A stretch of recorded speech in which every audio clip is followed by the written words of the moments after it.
finally, pay-per-view. Special event.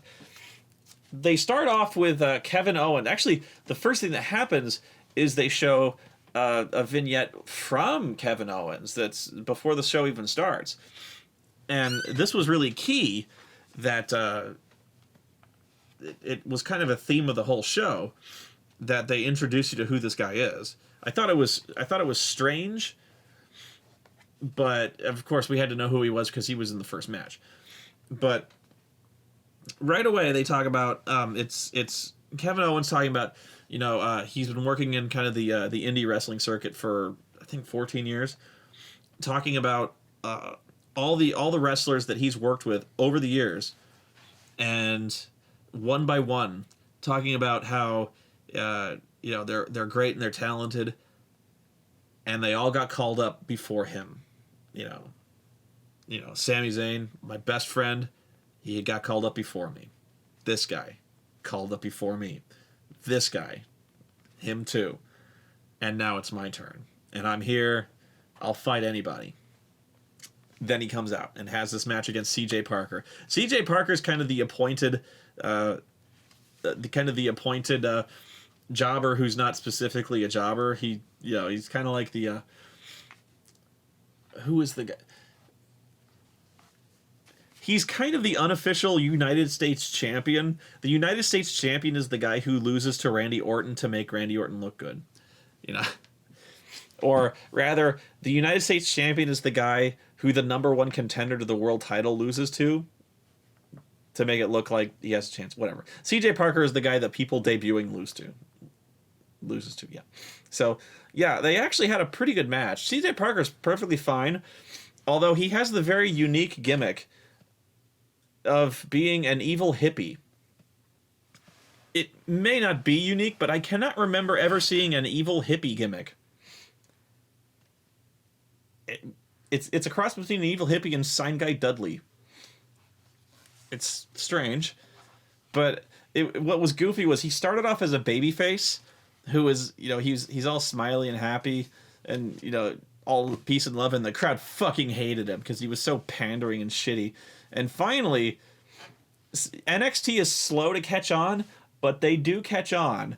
So they just decided to roll with it. So like they had him decide to, he's just like, well, you don't like me? Well, I don't like you very much.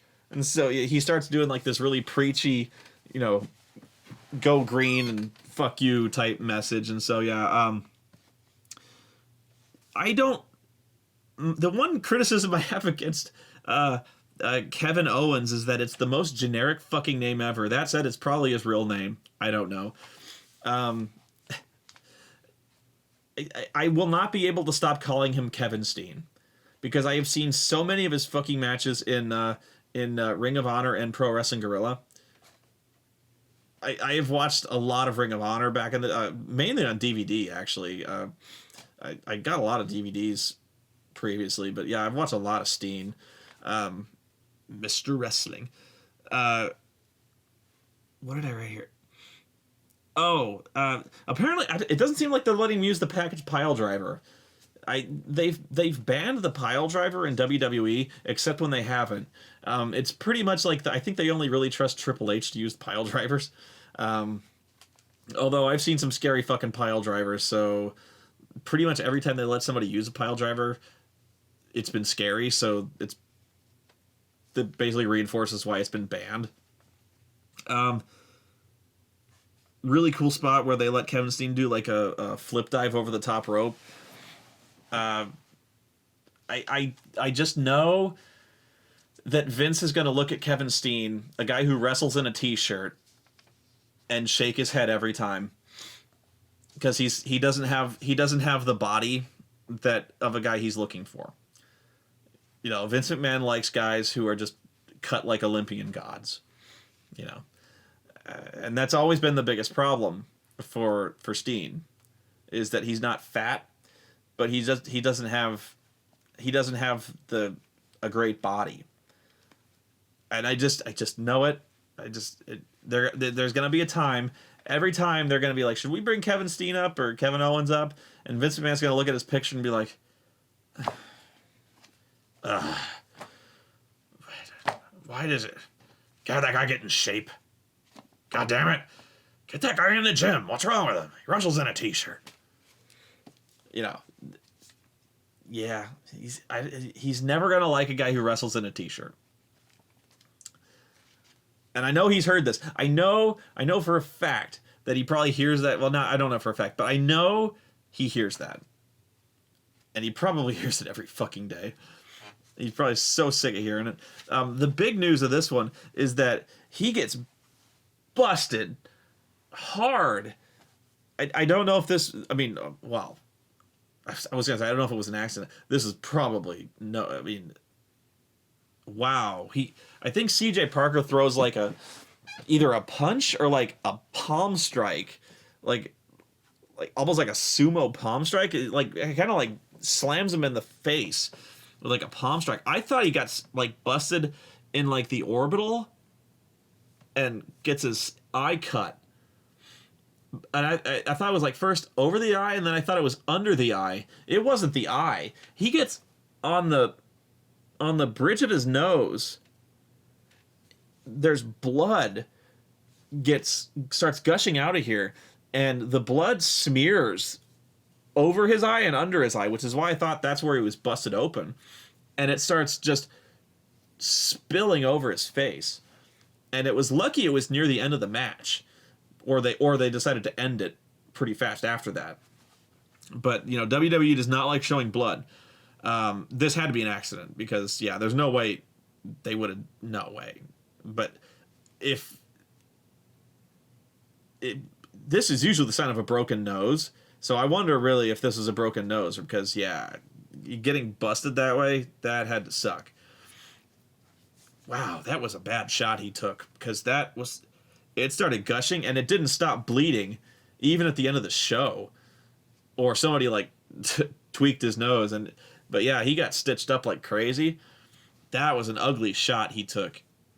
I had to go back and watch it, and I still don't know exactly when it happened. But it looked... Because, like, CJ throws, like, kind of this weird mix of forearms and, like, palm strikes. It's weird. Yeah, I think a shot strayed, or... Yeah, something, but yeah. But what his new finisher is, he does like this, I don't even know what to call it. I usually know most of the names of the moves, but his finisher is either like this, they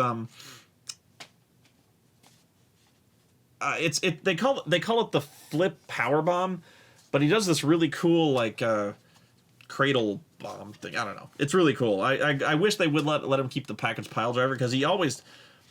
He does that very safely, and the package pile driver is actually among the safer ways to do it, in my opinion. But yeah, they're like, it's going to be banned. Corey Graves announced his retirement. The big news for that one is they seem to replace Jason Albert, or A-Train, or Albert, or Lord Tensai. Lord Tensai, I don't know what's happened to him. I don't know if they're going to keep him or if he's lost his seat or what. I'm going to miss the guy if he's gone.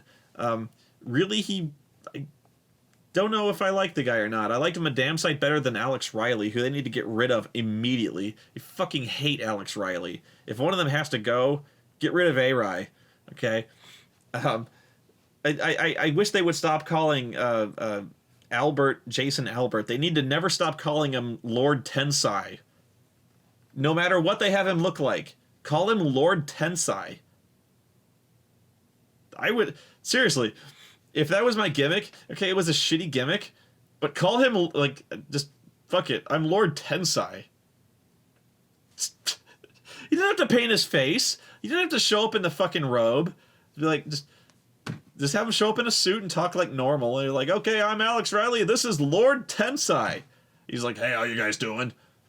Hey, why are you named Lord Tensai? Shut up, Alex. Like Jerry the King Lawler. He just shows up wearing a crown. He doesn't even wear the fucking like robe and mantle anymore. He wears just a fucking horrible shirt with sparklies and a crown. Why are you the king? I don't know. I'm just a king. I'm from Memphis. You know, that's it. Lucha Dragons versus the Vaudevillains. You know, this two discussions about this one. This was a fine match. This was pretty much a textbook tag team title match. If you were to plan out a tag team title match on paper and then follow it step by step by step and have two perfectly good teams do it, you would have this match. This was a good match from start to finish. It got sloppy near the end when Kalisto did the hot tag to the finish. And sure enough, it was sloppy when Sin Cara and Kalisto started going wild. Aiden English and Simon Gotch were pretty solid the whole way through. But you had a really good, well wrestled match doing a Clash of Styles type thing. You had the luchador style, and you had the old school strongman style wrestling, which the vaudevillains they really have studied and perfected their adherence to the gimmick, of being old school grapplers who use very, very old fashioned moves you don't see anymore, like spinning toe holds and Indian deathlocks and stuff like that. So I haven't seen a spinning toe hold in forever, shit like that. So I love the fact that they do that. It's really great to see.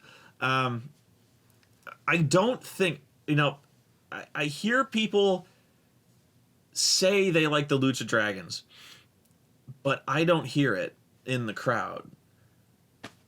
I don't think people are warming to Kalisto and Sin Cara. It seems so dead to me, and the whole lucha thing seems so forced. Yeah, I don't think it.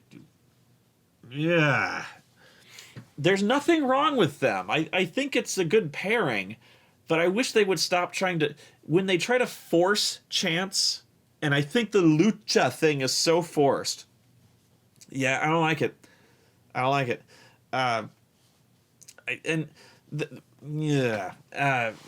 They're perfectly fine on their own. Although it was either a week or 2 weeks ago, they would the commentary team actually started openly slagging the Lucha Dragons for having no enthusiasm. They were actually starting to yell at the ring with wake up, you guys, you have a tag title match. It was last week. They were like, would you show some fire here? Pretend like people are watching, I think that's part of the problem is sometimes I think these guys don't show a lot of emotion or they call it babyface fire or fighting spirit, Part of it is they need to show a little flair for performance, and that's something the vaudevillains excel at, is the showmanship of it. They wrestle really well, and the showmanship is something they can really sell. They love playing to the crowd. They really play their gimmick to the hilt, and they get people to care about it.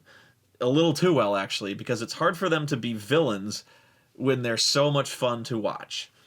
So they really have to try hard to make people dislike them, especially when their promos are, when their little vignettes leading to the title match were so much fun. They were so great when they did these little Nickelodeon silent film videos hyping their match at Takeover, which were, those films with the little dialogue cards with the piano music accompanying them, which were somebody would call them and they'd be like, dun, dun, dun, dun, dun, and it would be like, yes, Commissioner, the Lucha Dragons are trying to rob the bank with dynamite. We'll be right there, but first we have to train. And so they would go training, and one of them would be lifting dumbbells that would say 1,000 pounds, and the other one, I think it was Simon Gotch, would be fighting a bear.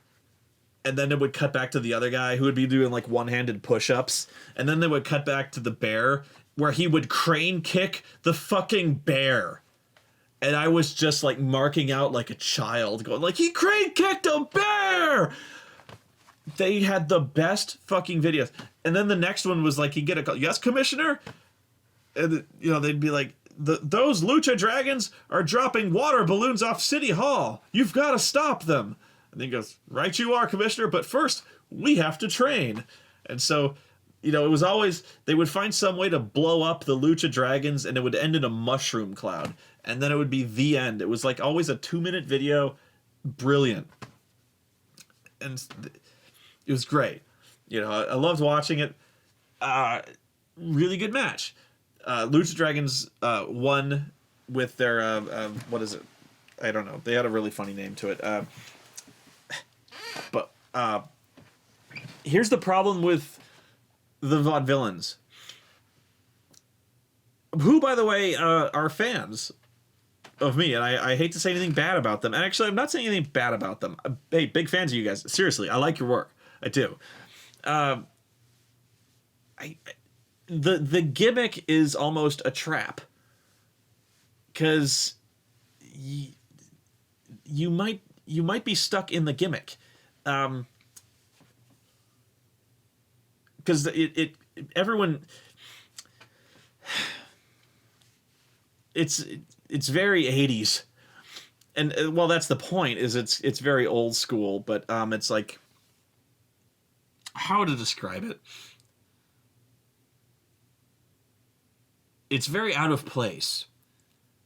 No one else in the company is like the Vaudevillains, which is good because you stand out.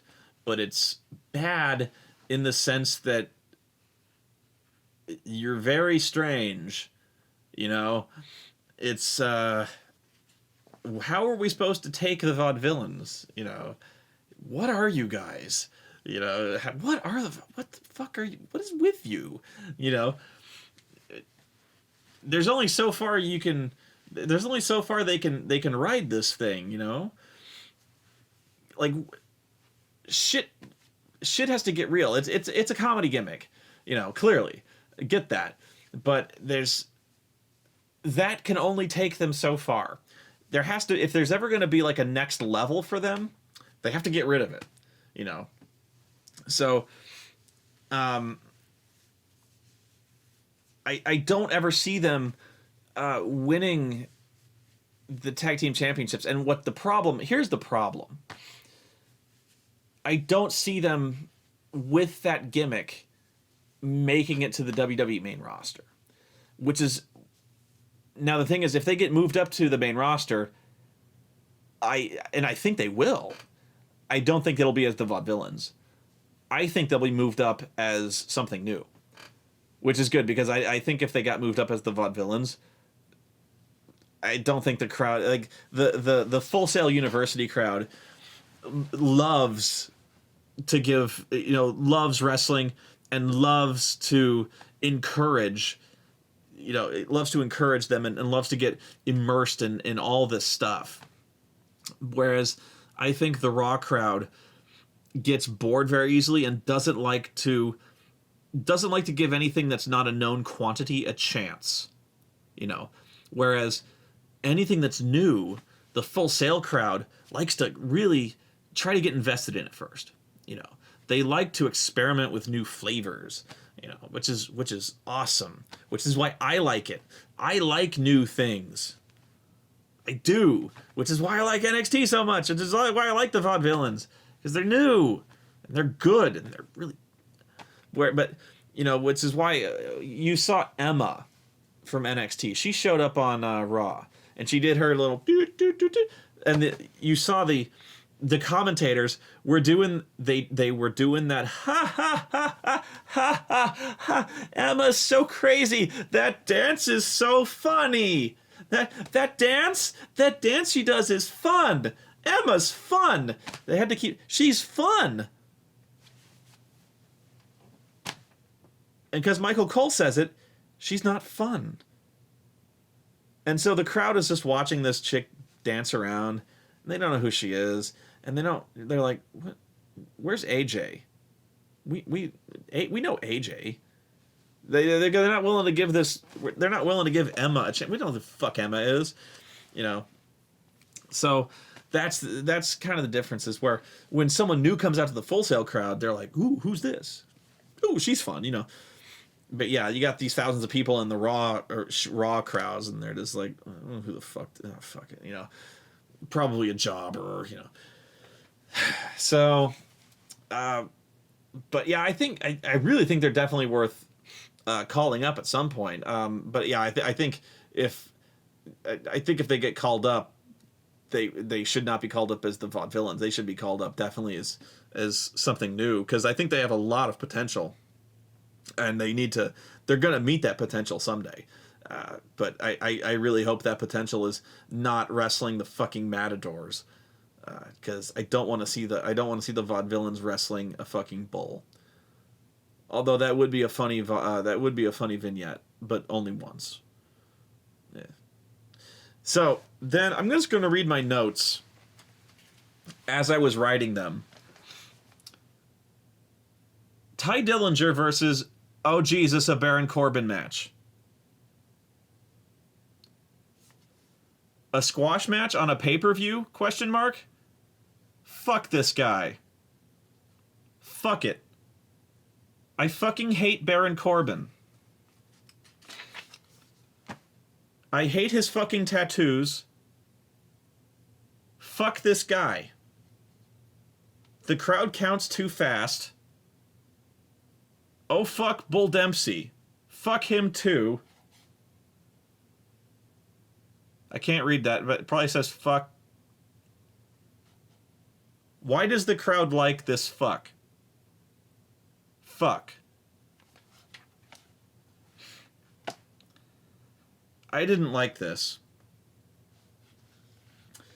I don't like Baron Corbin.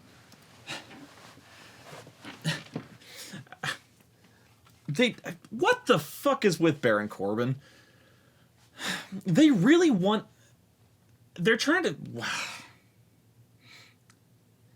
Okay. Here's the deal. Baron Corbin. They're trying to do another Goldberg-style push with this guy named Baron Corbin, whose gimmick is that he is emotionless. That's about it.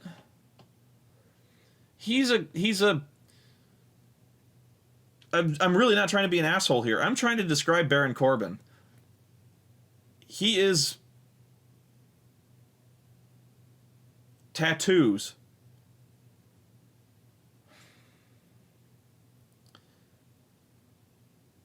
Deadpan. Downward spiral. Tattoos. Really, that's... He comes out... the jobber is in the ring already, who gets... Actually, Ty Dillinger got music, which is fucking astounding. But he's... Really, most of the jobbers that Baron Corbin fights get no names. Or if they do, they're like Jones. You know, but yeah, Ty Dillinger got music for whatever that's worth. Baron Corbin, he comes out, he reboots. He comes out of the ring. He stops. He enters the ring. He stops. He looks at the guy like this. The guy runs at him. He catches him. Baron Corbin catches him, picks him up, holds him up in the air for a second, and then hits the downward spiral and wins. And then he stands over him, smirks like this, and then he leaves. That's it. And this all takes place in a minute. 2 minutes, counting entrance. The crowd, this is so boring. The crowd has now taken to counting out loud how long these matches take. This is stupid because the crowd cannot accurately count time. They go 1, 2, 3, 4, 5. That's not time. Okay? That's not accurate time. Second, the management or NXT mistakenly believes that the crowd is into his matches because they're counting along and with how fast it takes, thinking they like how dominant he is. This is incorrect. They are counting along with how fast it takes because they don't care. They're being ironic. They're counting along because it's pathetic. It's pathetic how little time they're just like, how fast can we humiliate a motherfucker against this idiot? You know what I mean? It's like, oh, how long is this guy gonna last? How long before we can have this guy just run into a downward spiral? Wow, we can fucking humiliate a guy in 17 seconds. That is pathetic. That's... Oreo's asleep over there. She's snoring. That's good to see that you're interested. So, yeah, they've been doing this ever since he debuted, really. I don't like Baron Corbin's stupid tattoos, which is real. I really think they're enamored with his fucking tattoos. I think they also try to do this thing where he's got like they're trying to do this like Stone Cold, not Stone Cold Steve Austin, but he's like this killer intensity face, that I'm gonna fuck you up face. I can't even do it because I don't have that kind of face, but that I look stupid when I try to do it, but like that the soulless wreck your shit face, the kind of look where in a boxer or a UFC fighter, where that guy just looks at you from across the ring and is like, I'm gonna kill you and I won't feel a thing about it. I'm gonna kill you for money and I'm gonna go home and feel pretty good about it. That kind of look. What Baron Corbin can't do it. He just looks like he's vacant. he just looks. He's just like, and he just walks he just looks thoughtless. He's just like, I'm going to have a match now. He just doesn't look like he doesn't look intense. He just looks like, I'm going to go to the ring now. If anything, he just looks slightly amused. He looks like, okay, I know what it is. He has a happy face. He doesn't have an angry, mean face. There's guys out there who look badass, who have to look like you, to have that killer type of intense stare, you have to have one. Meaning, like, guys like Goldberg, guys like Brock Lesnar or something like that. When they're pissed, they look pissed. And I'm not saying that Baron Corbin can't look pissed, but he doesn't. Not in this case. There's guys out there that they can have angry fucking faces. This Baron Corbin just does not look like a mean guy. He just looks like a guy who should be smiling. He kind of has like a baby. He has, pardon the expression, he has like a baby face. He has like kind of cheeks. He has cheeks. He looks like a guy who looks like he should be laughing. And I just want to pinch his little cheeks. I just don't see a mean guy in him. I've gone on about this way too long, but yeah,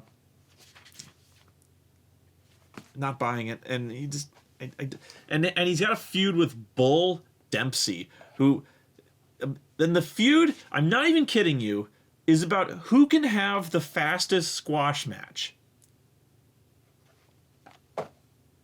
They seriously are doing this.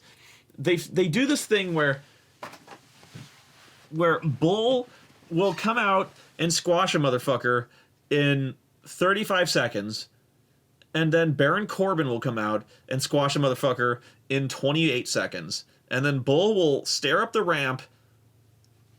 Pardon me. Will stare up the ramp at him and go like. And then they cut to commercial.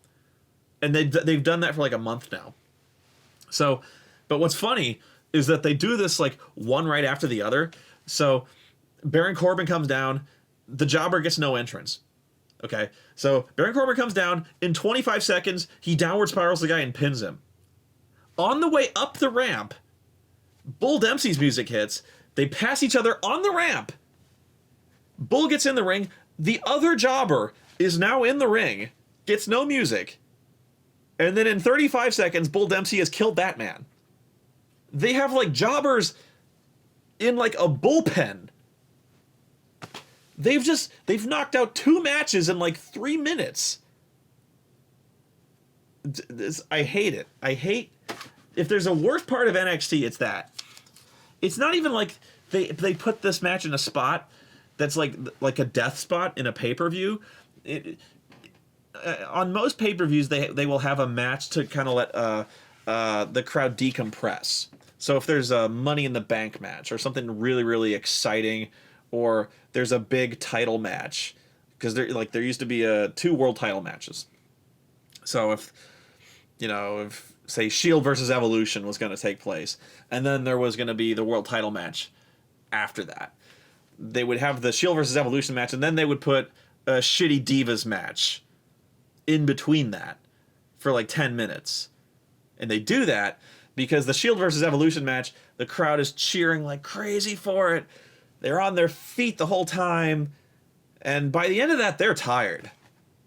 And they need a few minutes to just at least sit down, catch their breath, or go take a piss. It's the piss break match.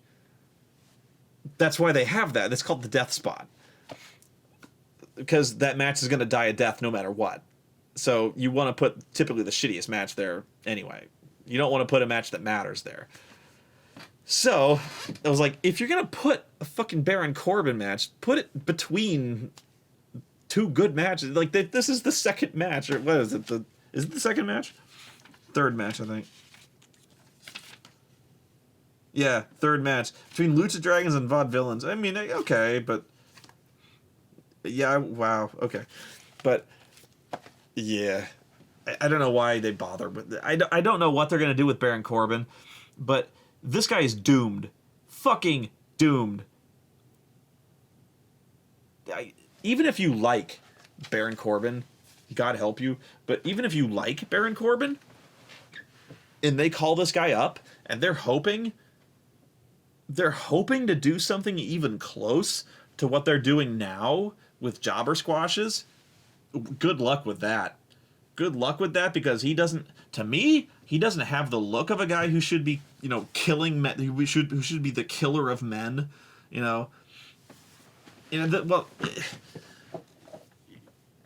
yeah, he doesn't have that Goldbergian look to me. I haven't heard him cut a promo. He's doing that again. He's doing like this Terminator gimmick where he's, silent, huge, deadpan tattoo. His tattoos are terrible. He's got a lot of them though. Must have taken a while. I don't think the crowd's gonna buy it. I think they're gonna get bored, and and even as an alternative to the Ryback, and he's in developmental. This is where you're supposed to be teaching the guy how to wrestle a match. He's been there for months, and he's been like the longest match he's been in has been like 50 seconds. Teach him how to wrestle a match. All he ever does is no-sell clotheslines and downward spiral people. Fucking have him wrestle if you're gonna teach. This was the if there was a show to steal, this would be it. The Ascension versus Hideo Itami and Finn Balor. This probably stole the show was stolen on multiple occasions. They kept stealing it back and then returning it and then stealing it again. If you haven't seen Prince Devitt Finn Balor. This was a treat. Also, probably one of the weirdest things you ever fucking saw in your life, but also great. I think this one took the crowd by surprise. In fact, I know it did. I don't even think the Ascension had seen anything like this before. Like the wrestlers themselves legitimately had never seen anything like this before, because this was funny. So Hideo Itami, he comes out, and then Finn Balor's music hits. And even I had not really seen Prince Devitt do his thing. So he comes out, and previously, he had always done this thing. He does this really weird entrance thing where he kind of like, he just looks like a guy. Really good fucking shape guy. But he kind of creeps down to the ring normally. Okay, I'm getting to the pay-per-view. But he does this thing where he kind of creeps down to the ring, like crawls, like, oh, I'm a creepy Irish vampire. And he leaps off the top rope, and he's like, you know, and I'm like, what are you doing? You're really intense, and I'm like, what the fuck are you doing, man? And crowd's into it, because he's still really good at what he does, but he's a creepy Irish vampire, you know. I don't know what he's doing, but he's still really good. Then the pay-per-view comes, then Takeover. And what the fuck? He comes out in the Venom symbiote. Or Carnage. I don't know what the fuck. But it's awesome. He comes out in like this body paint and shit, doing the same thing, but even awesomer. And the light, you know, the light show they got going on, he comes out doing that fucking crawly fucking whatever vampire gimmicks I said he was doing. And he looks like a fucking demon. Like legitimately a fucking demon. This is the craziest entrance I ever seen in my life. There was a DX entrance that was pretty crazy, but nothing like this. This was great. This is beyond great. This, seriously, you know, you want an oh my god moment, or this is awesome moment for the Slammies. Again, this showed them up. It's so weird to say that an entrance was worth watching a special event for. Yeah. Watch the show for that alone. If like there was enough to watch the show for, but worth it. This entrance is fucking awesome. It was an experience, man. And then, so he's jumping it. He's doing his fucking Carnage shit. He looks like something out of a fucking anime. Amazing. And then they cut to the Ascension on the outside. And they're like, they look, and because they do this thing where they have like this really badass entrance themselves. Like they come up and they're fucking huge. They're jacked up. They look like unfrozen goddamn Vikings. They're like, ah! You know, they come out and like, you wouldn't want to fuck with these guys. They have this big laser light show behind them. You know, they look like space Vikings. You know, they're like, our entrance is badass! So they come to the ring and they're sliding around. They slide under the rope. Ah!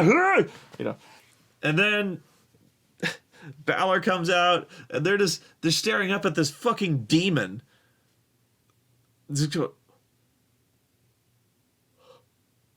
Like, what the fuck is that? Not in a laughing way. What the fuck? No, they're like, what the fuck is that? That was great.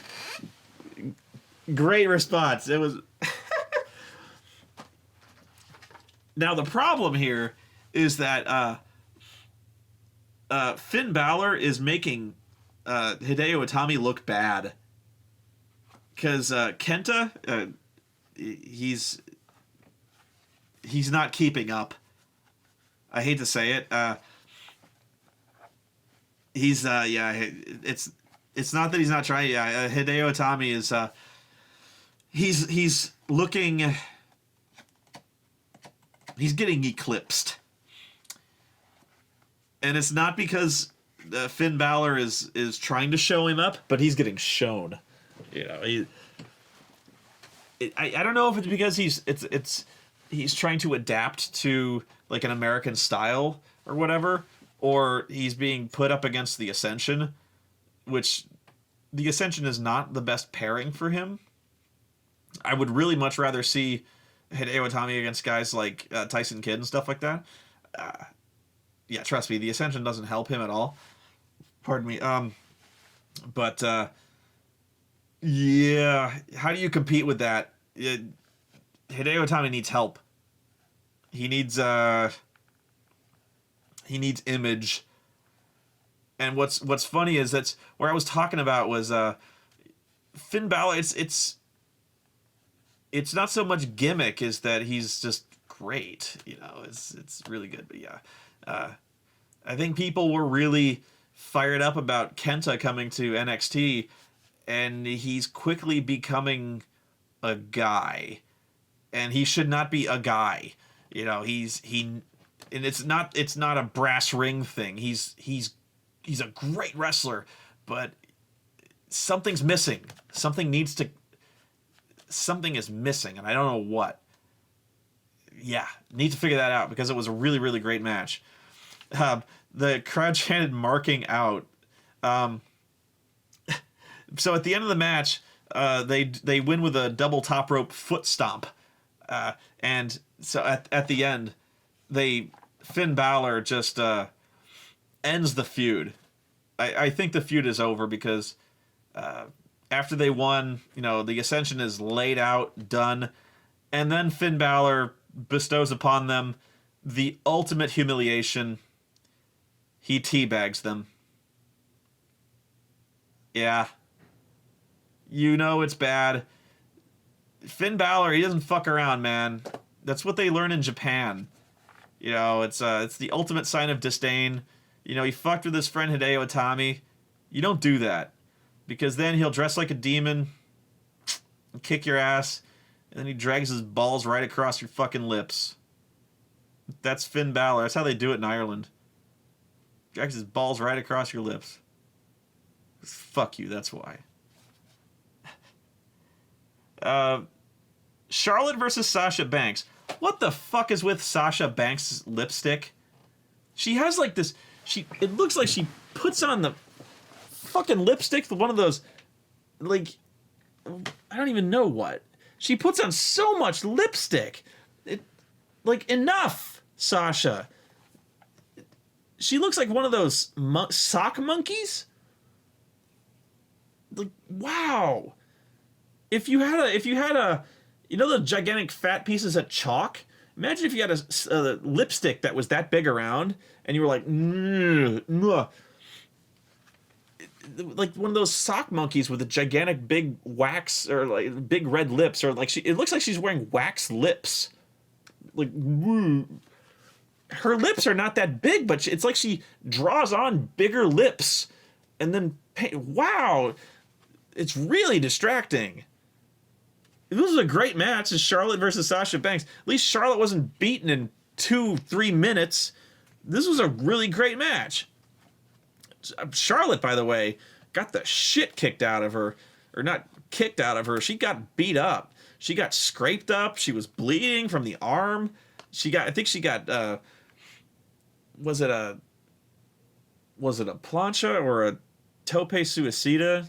I don't know. She got jumped on from the Sasha jumped on her from over the top rope. Yeah, I think it was a flip dive.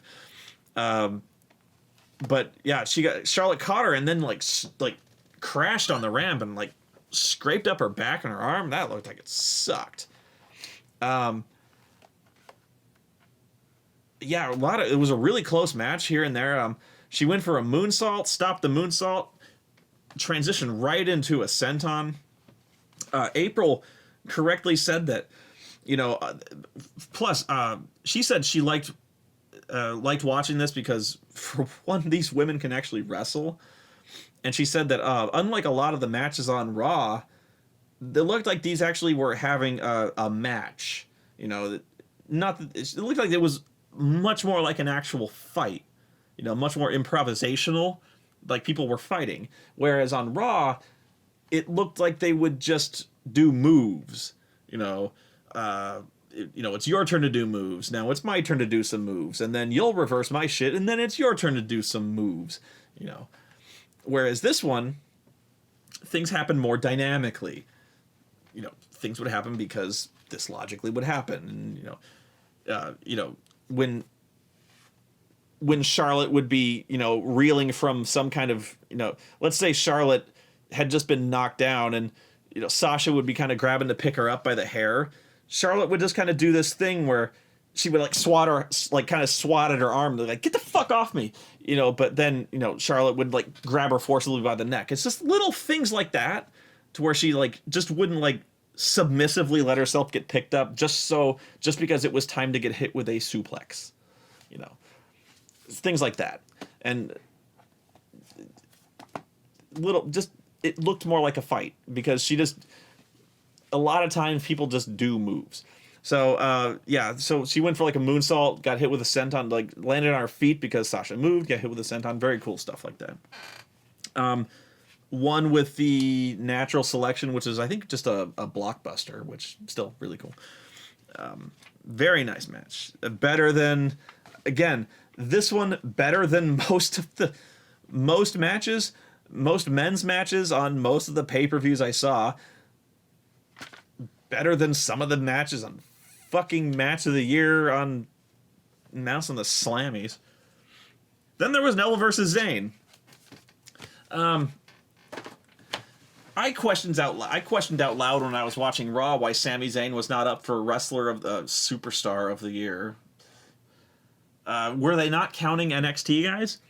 I guess not, because Sami Zayn should have kind of been near top of the list if they were. And this I present to you as Exhibit A, and every one of his other matches for the title as B, C, D, and whatever. Pardon me. Great match. Absolutely stellar fucking match. Great story leading into it. And the story leading up to it was the story of the entire match about, Sammy staying true to his hustle, loyalty, and respect. But unlike John Cena, who, I'm not going to get into this, but, he actually, this actually played into a conflict you believed. The internal moral conflict of Sami Zayn, who had a choice to make.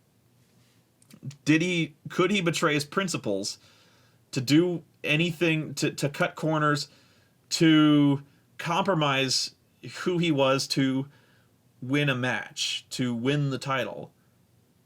Is that who, you could tell, and the thing is, we cared, because we care about Sami Zayn. The crowd cares about Sami Zayn. And when he was about to hit Adrian Neville with the championship belt, because, Adrian Neville was willing to do that to keep the title. And that's how they were different. And when he was about to do it, you could see the conflict going on in his mind. It was so great. And the crowd cared. And they were going, no. They were going, don't do it. Don't do it. That was so awesome. That same type of thing has been going on for a decade with John Cena. People trying to turn John Cena heel. But we know that will never happen. In fact, the exact same thing happened to John Cena against Bray Wyatt, where, Bray Wyatt hands him a chair at WrestleMania and is like, hit me, do what you have to, John, give in. And John Cena's looking at the chair, looking at him, looking at the chair, looks at therapist referee. Therapist referee is like, think about your legacy. Think about your legacy, John. And John you can see the conflict going on in his soul, and the crowd is just like, we don't care. Because we don't give a shit.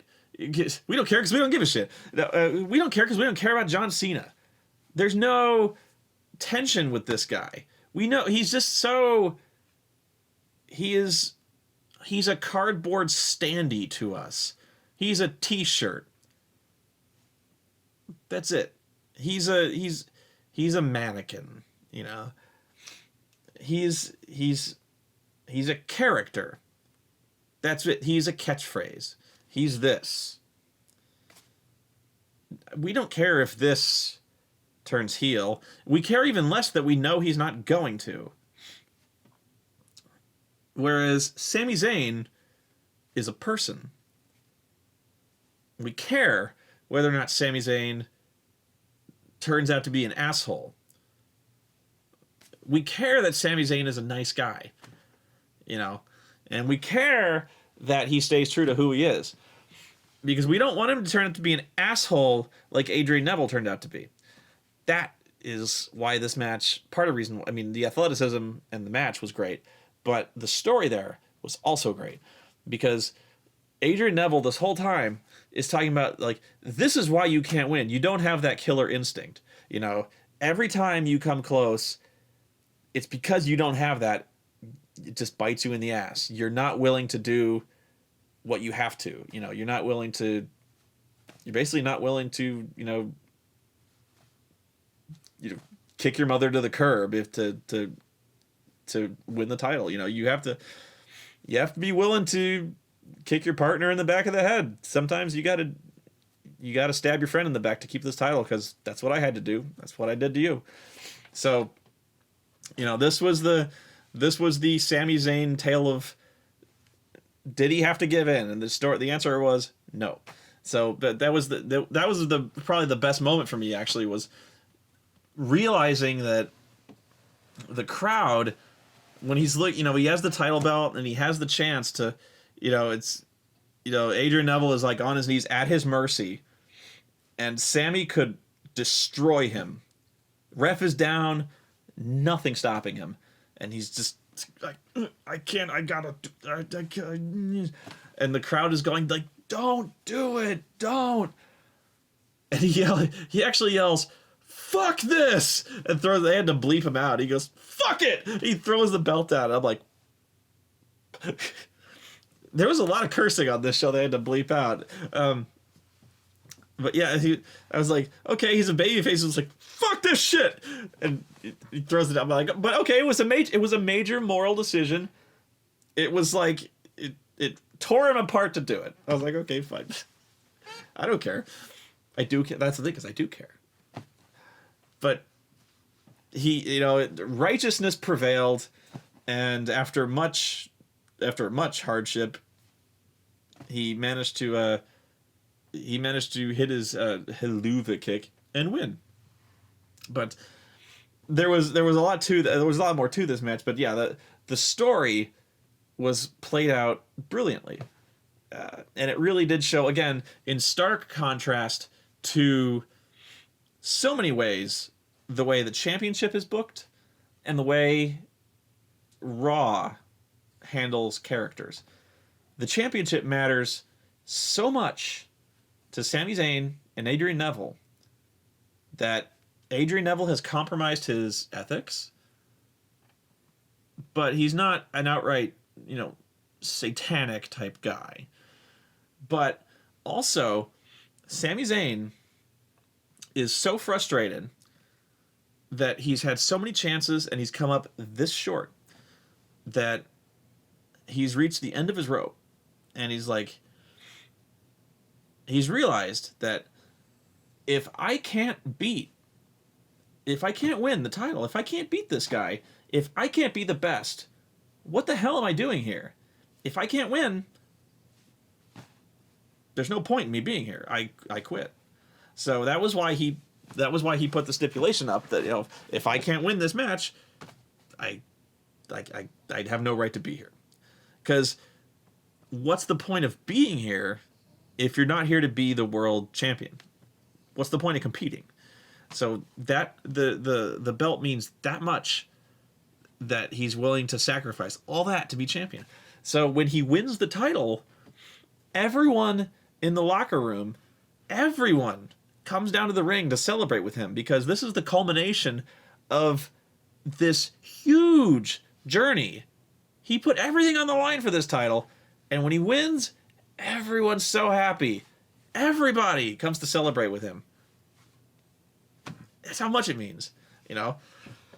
So, that great moment, you know, such a great moment. And whereas, you know, the John Cena, titles come and titles go. Yeah. Really good. Really good. Let's see. Killer moves on this one. Oh. Also, there's certain things about this that, there's, like, the Red Arrow. The Red Arrow is Adrian Neville's top rope finishing move. And it's a big, big move because when he hits it, match is over. Nobody kicks out of it. Okay? And I say this because very, very few people should kick out of finishers. It seems obvious, but it's called a finisher for a reason. Now, at WrestleMania, WWE matches have run into a problem. And that is, when you're in a pay-per-view, people kick out of finishers. It's just guaranteed. So, when it's a title match, he's going to kick out of that finisher at least once, and he's going to kick out of that finisher at least once. And then we'll see. Yeah? So, that's... Everyone gets a free kick out, you know? Especially in a world title match. The finisher will be kicked out of. Yeah. That's... So, you don't need to concern yourself with the first near fall. That bothers me, you know. So, for instance, you know, Triple H and John Cena, you know, they may have a match back in the day. So, but if this was at SummerSlam, say, you know, if John Cena gets hit with the pedigree, well, they kick out. It's the first one. Whatever, you know. Triple H gets hit with the attitude adjustment. Triple H is kicking out. It's only the first one. But if this was Raw, well, he'd probably get pinned. You know, even John Cena it would be a distraction. Like he might get pinned.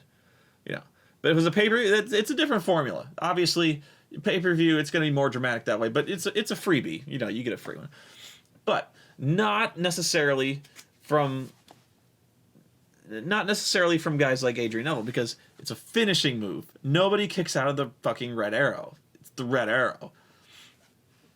In fact, I don't think anybody has. Still, nobody has. Because when you get hit with it, it's over. And the reason I'm going on about this is because it's only failed twice. The first time was in the first match that Sammy and Adrian Neville had. The first time he missed.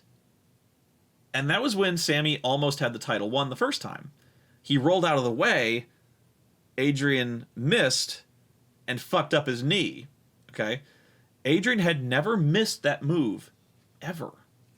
And that was a huge moment. Because that was his chance. That was Sami Zayn's chance to win. Because he'd never missed that move ever. Okay? That was huge. Second, in this match, he was going for the Red Arrow, and Sammy blocked it with his knees. That was it. That was the moment. So that was special. So the worst example I can remember of this is Undertaker matches. Undertaker matches were the worst in that regard. Like when it was an Undertaker match at WrestleMania, you got 3 kickouts of everything, minimum. You know, you kick out of 3 tombstones, you kick out of 3 F5s, you kick out of. Really, it was ridiculous. By the point that Shawn Michaels and Undertaker and Triple H were fighting, like, oh my god, Triple H would kick out of so many goddamn choke slams and tombstones, and Undertaker would kick out of so many fucking sweet chin musics. Jeez. You know, you got 4 free kickouts of those moves, and the people sometimes mistake a crazy amount of finisher kickouts for a great match. Because they're like, oh my god, I thought that was the finish. This is a great match. You know, be able to separate great near falls for a ridiculous amount of kicking out of finishers. Because, Jesus Christ, being able to kick out of 4 fucking sweet chin musics, at least it's only the Undertaker who does that, but like, wow, come on, man. That, I think the last Shawn Michaels Undertaker went about 2 tombstones too deep into that match. But yeah, Sami Zayn, I think, is the only motherfucker to block the red arrow. So it's really, it's kind of weird to say, but that's like a momentous type thing. I still don't think anybody's ever kicked out of the red arrow. So if anybody ever does that, it'll be huge. And like, they've been doing this for, it's been like over a year. And yeah, Adrian Neville's never had the finisher kicked out of. So pretty cool. Now the haluva kick, I don't know. People might have kicked out of that one, but I honestly, I don't think so. We'll see. They also, man, they did a half Nelson suplex, which looked fucking brutal. I always love when Sami Zayn does that thing where he dives. They're on the outside and he dives through the ropes, through the corner, and hits a DDT. That's fucking crazy. Wow, that's fucking crazy. The funniest part was the ref kept getting bumped, where the first time there's a pinfall, and I think it was Neville gets thrown off of him and thrown on top of the referee and into the back of his head, and the referee is like, oh, my fucking spine. And so the referee is unconscious, essentially. He's like, oh shit. And Sami Zayn, the nice guy, the babyface, he turns around to check on the ref, and we're like, oh no, Sammy, you're doing the nice guy thing again. You're gonna get killed. And sure enough, he gets kicked right in the face. And we're like, oh shit, he's gonna lose. But he kicks out heroically, you know. So we're like, all right, yay. So he's fighting back. He hits his major kick in the corner, but Adrian Neville pulled the referee in the way. And so he kicked the referee in the back of the head.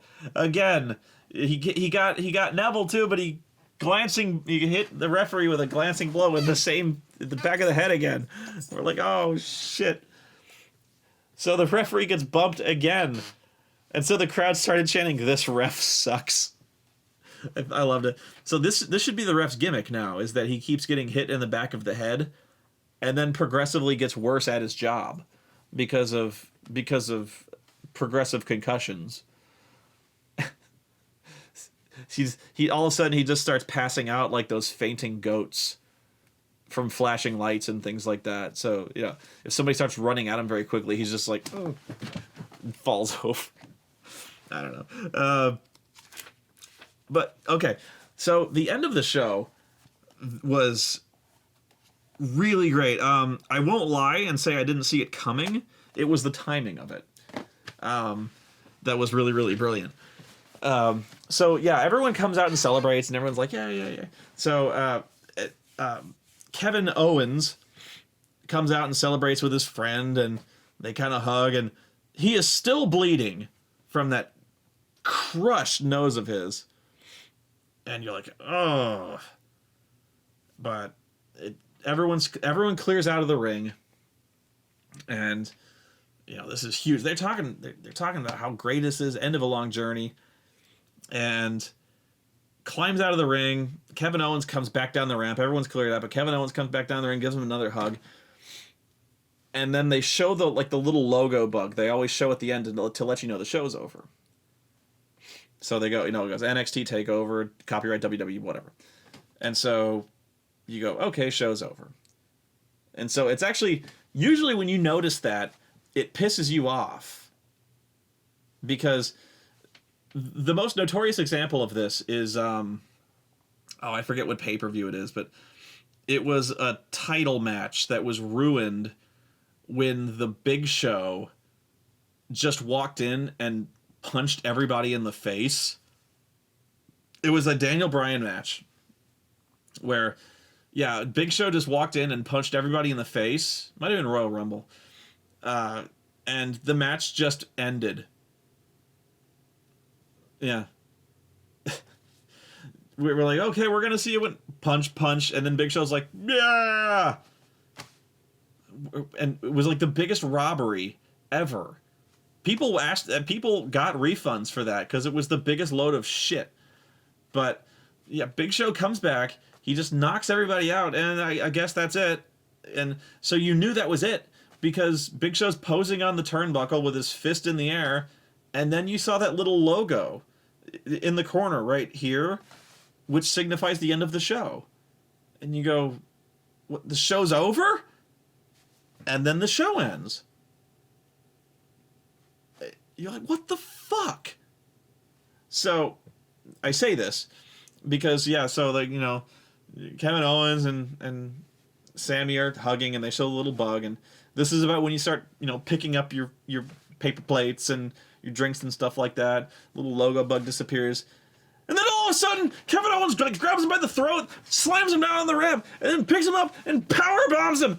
But he doesn't just power bomb his ass. He power bombs this motherfucker on the edge of the goddamn ring apron. Fucking hell. That was fucking disgusting. Ow! So yeah, I thought it was going to happen. I figured that Steen was going to turn heel on Sammy, but I thought it was going to happen as soon as he came out, just in front of everybody. And if not then, I thought it was going to happen like next week.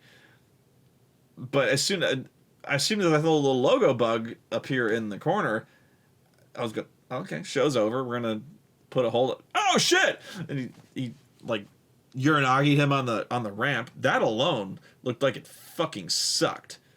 And then I thought he's gonna do the package pile driver on the floor. I kept calling for package pile driver because I love the package pile driver. I love saying package pile driver. Package pile driver. And then he picks him up for a fucking power bomb. Power bombs him on the edge of the goddamn ring apron. Sami Zayn is dead. Just dead. I don't know if I hope they gimmicked the edge of the ring apron to pad it in some way. Thing is, though, I rewound this because shit, yeah, I'm going to rewind it. And I watch it again. The on the ring apron, the actual like cloth apron, it's not cloth. Well, there is, but the ring apron itself is like this gigantic like LED light board like you see in stadiums that says, you know, NXT Takeover. So it's like this gigantic light rig. So there's stuff behind it, but I don't know if it's padded or not. Ow! Even if it was, there couldn't have been much. You could have put a fucking mattress on the edge of that thing and it would have sucked. Oh! But me and April, we both just like howled. Just went, oh! But we were both looking away from the TV, picking shit up, talking about how great that was. And all of a sudden, we both just happened to look at the exact right time to see Steen grab him by the throat and just go, ah! And we both went, look! And then that looked fucking horrifying.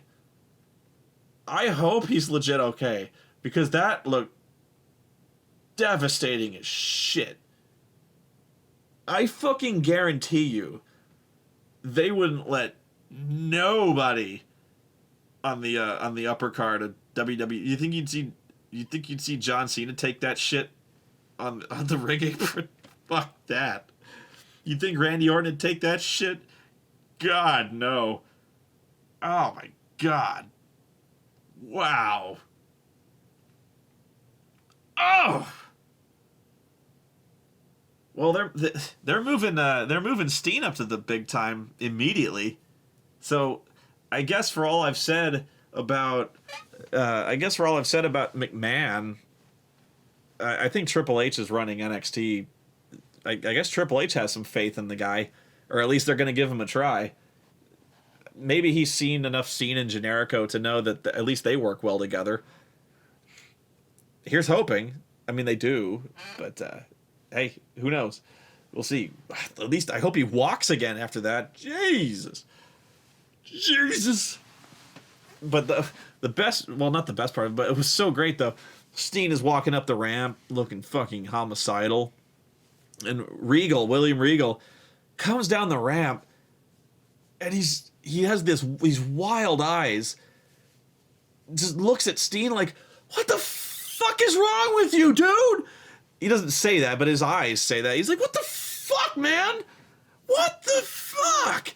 Like, and Steen doesn't even look at him. He just like walks past and Regal's like, what the I heard you, man. You fucking killed the guy. Oh my God. And he's just like calling for a doctor and moving his spine around a lot, by the way. He's like, hey, Sammy, you okay? And I'm like, don't move his spine. Are you out of your mind? I was like, if there's ever a time not to move a motherfucker, it's after he gets powerbombed on the goddamn ring apron. Oh, Lord. He's like, hey, Sammy, let me rub that out rub one out for you. That sounded bad. Don't rub his spine. Let me adjust you for a second. And trust me, I think it worked for Dean Ambrose. Let me adjust your trachea. God. So after we rubbed one out for Sami Zayn, he still wasn't feeling any better. But then we finally faded to black, where I rubbed one out because that match was fucking awesome. I'm doing it right now, actually. No. I'm spent. It was great. My God. You know, if they wanted you can't think of a better commercial to sell the network than that fucking pay-per-view. Are you going to hear about it on Raw? No. I'll bet you, I wouldn't bet you anything, but I would bet you a lot that you won't. They might mention, they're like, why, if you didn't see NXT TakeOver, you missed a hell of a show. That's it. They'll probably say, like, if you missed it, you missed a hell of a show, and you can catch it on the network. And that's probably all they'll say. If they had any sanity, they would probably just show a match. To pick a match. Or, shit, bring fucking Finn Balor and Hideo Itami and have them wrestle a team. And have them win. That said, now that I've said it, they're going to bring Finn Balor and Hideo Itami and have them lose to Golden Stardust in 2 minutes.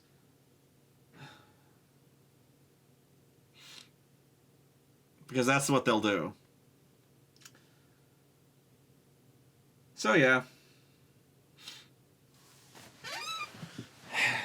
That's the difference. And that's why I can't stand Raw. And that's why TLC and stairs. Oh, dear God.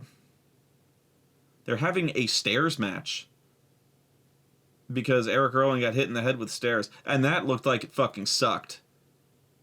Now, I don't begrudge them because I actually like the fact that the match grew organically, you know, out of something that legitimately looked like it sucked like shit.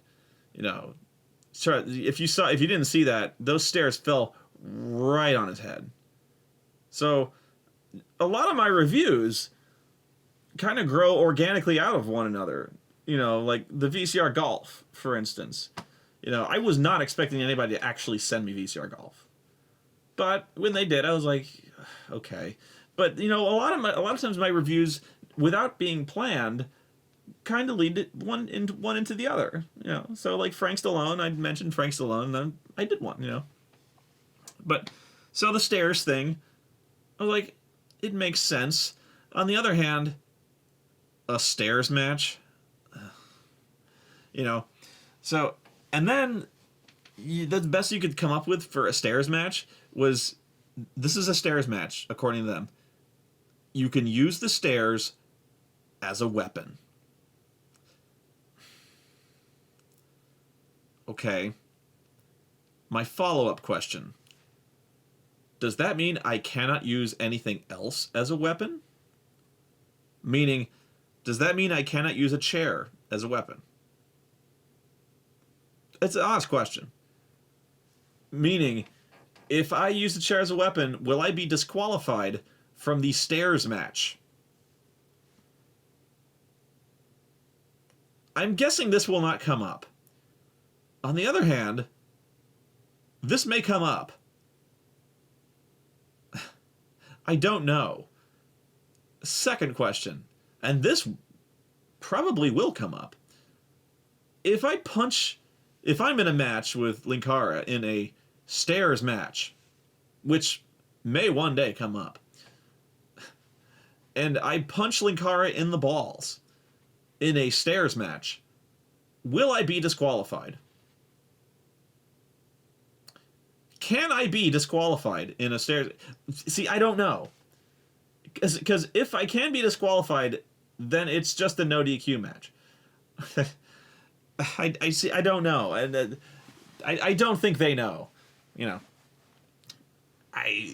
chairs match. Same question with a chairs match. Can I put someone through a table in a chairs match, or will I be disqualified? Can I punch someone in the balls in a chairs match? Can I hit someone in the balls with a chair in a chairs match? I don't know. It's the same thing where they interchangeably use the terms no holds barred, no disqualification, and street fight, when they actually do have three technically different rule sets. They really are different, but not in the WWE universe, so to speak. And yet they put all three of them up for a vote. So, which got me thinking, like, now, are they going to abide by the separate rules?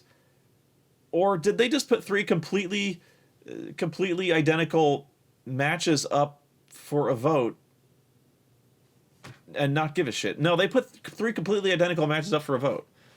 Because I think it was actually no holds barred that won. And then they started immediately hitting each other with chairs. So no holds barred meant nothing. So I don't know. Because you can't actually technically use chairs in a no holds barred match. A chair is not a hold. You can't actually use a chair. A chair is a weapon. You can't use weapons in a no holds barred match. No holds barred means any hold is legal. Anyway. So I would think a chair, you can use a chair in a chairs match, but I don't know if that means you can hit them in the balls, because technically it's a low blow. But yeah, I don't know. It's an interesting query. It's worth analysis in the deep universe of tables, ladders, chairs, and stairs. What qualifies as stairs? Can I bring a step ladder? Because those are a hybrid of stairs and a ladder. Interesting, yeah?